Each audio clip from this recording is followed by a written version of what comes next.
Before we get into the headlines, I want to take a moment for something that's been weighing on all of us. I'm talking about the horrific tragedy at Bondi Beach last week. To see a celebration like Hanukkah, something that's supposed to be about light and community, turned into a scene of such violence is just devastating. 15 innocent lives taken, including a child.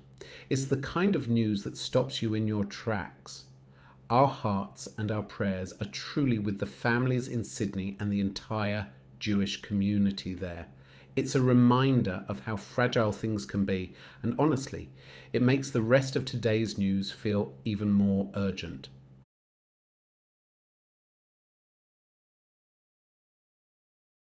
On a much lighter note, I have to say a massive thank you to all of you. We just hit 1.2 million views last month over on Instagram at Awesome Seminars. It is absolutely wild to see this community growing so fast. If you aren't following yet, definitely head over there for the behind the scenes clips. But all right, let's get into it. There's a new report out from Axios today that's sending ripples through the intelligence community. The headline, Israel has officially warned the Trump administration that Iran might be using its current large-scale missile drills as a smokescreen for a real-world surprise attack. Now, if you're feeling a little bit of déjà vu, you're not alone. About 6 weeks ago, we heard a very similar warning and ultimately nothing happened. But the vibe in Jerusalem right now is totally different. The report quotes an Israeli official who basically said that after the horrors of October 7th, their risk tolerance is zero. Even if they think the chance of an attack is less than 50%, nobody is willing to just sit back and say, it's probably just a drill. What's really interesting is how the focus has shifted. For years, all we talked about was the nuclear program. But Israeli officials are now telling the US that the ballistic missile threat is actually the more immediate, pressing danger.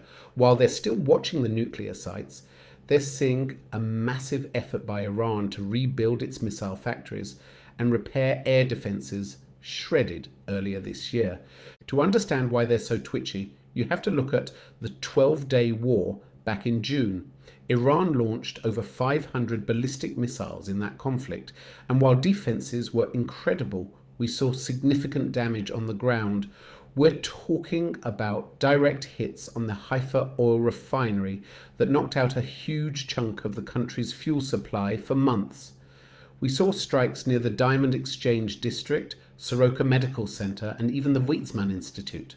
Israeli intelligence says Iran's stockpile was cut in half during that war, down to about 1,500 missiles.